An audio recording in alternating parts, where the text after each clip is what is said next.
2023 was chock-a-block full of awesome 1/18 scale action figures, and Joytoy drowned us with even more from Warhammer, and they're not slowing down for 2024. Horus Heresy, anyone?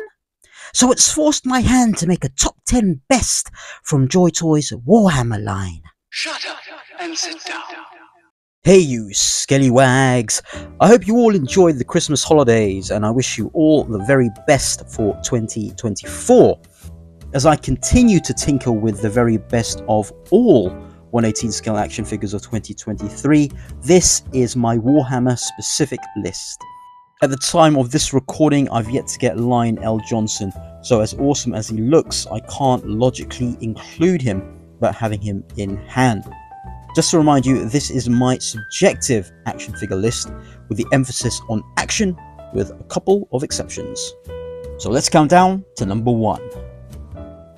Honorable mentions, part 1.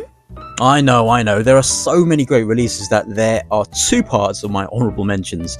The BA and UM Terminators are another step in the right direction. Not perfect, but getting there in terms of proportions.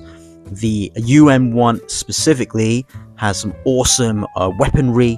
On the far left is the only Cadian I've bought, but this little fella with the power fist is such a great standalone figure. And also Scion's Tempesta Prime on the far right. Your hen at 10. Just making it in my top 10 is the Chapter Master of the Ultramarines, Marneus Calgar. Purely for subjective reasons. When I first started getting into the lore, this was the first graphic novel that I bought, and I thought, oh, this will make a awesome action figure. And when they announced him, I was very excited.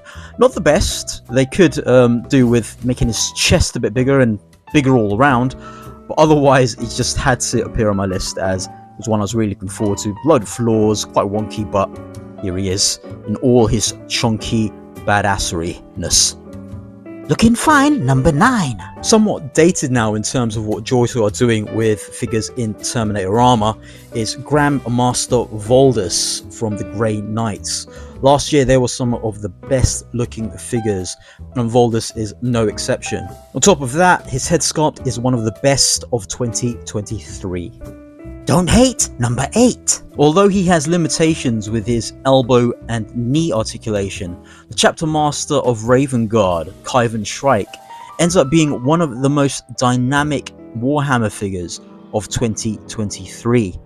The lack of side skirting and his unique feet means that this emo boy can move like no other Space Marine can. The claws for his hands and feet are probably the most badass of any figure. I just wish they were able to make retractable claws for his hands. Also, his head sculpts are probably 2 of the best. I had a tough decision deciding between helmeted or unhelmeted head, and I will be swapping between the both.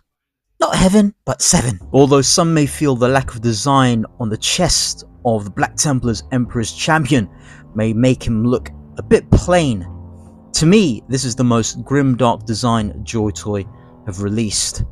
Now, there is a version of the Emperor's Champion in Bayard's Revenge which has a load of other accessories, but all the Emperor's Champion needs is this huge, imposing sword. If you need a fix, here's 6. Where I praise the Emperor's Champion for its simplicity, on the other side of the spectrum we have the Tech Marine. Accompanied by Iron Father Ferrus and the Space Walls Iron Priest, the Tech Marine is the best example of a figure with so many different things going on, with the wires, mechanical arms, guns, but still being so poseable. Also, this should be a relatively simple modification if you wanted to convert him to your chosen chapter, if not the Ultramarines. Still alive at 5. Joint at number 5 and like the Tech Marine are both relatively easy conversions to your chosen chapter are the 2 chaplains, the Skelly brothers. So both were bound to appear somewhere on my list. The Primaris chaplain, Brother Varus on the right, does work better as an action figure. Brother Vanius is more of a brick in Terminator armor, but both look absolutely awesome. More at 4. To carry on with more Skellies, we have the Cyber Skellies, the Necrons. Less so the Overlord, more on the Death Mark or Immortals. Even without their weapons, these figures have got great articulation and are very versatile, can work very nicely in your other 118 scale lines. Let's see what's at 3. On the opposite side of the size spectrum, we have the Primarch of the Ultramarines, Robute Guilliman. As the first Primarch from Joytoy, a lot was riding on Guilliman to be a success.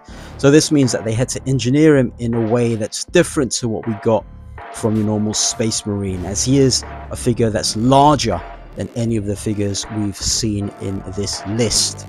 So even with the limitations of the armor design, Guilliman remains fully posable with drop-down hips and a new mechanism created specifically for the pauldron to allow for better lateral movement, even better than your normal Space Marine.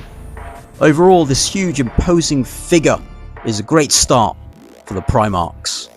Who is at 2? From the Order of our Martyred Lady, we have the Sisters of Battle, Adepta Sororitas. It's not just one figure that deserves this spot alone, it's what Joytoy have been able to achieve with the base buck of the Sisters overall. Even with the limitations of the design of the power armor, Joytoy have been able to cram in so much articulation into a figure that only stands about 4 inches tall. And unlike the Cadians or Scions, where some of the limbs are exaggerated and look a bit large, the Sisters' proportions work perfectly in other 118 scale lines, and in some cases look even better. Even though the head sculpts are the smallest in the line, they are some of the best, and it's only in hand that you realise how impressive the Sisters of Battle truly are.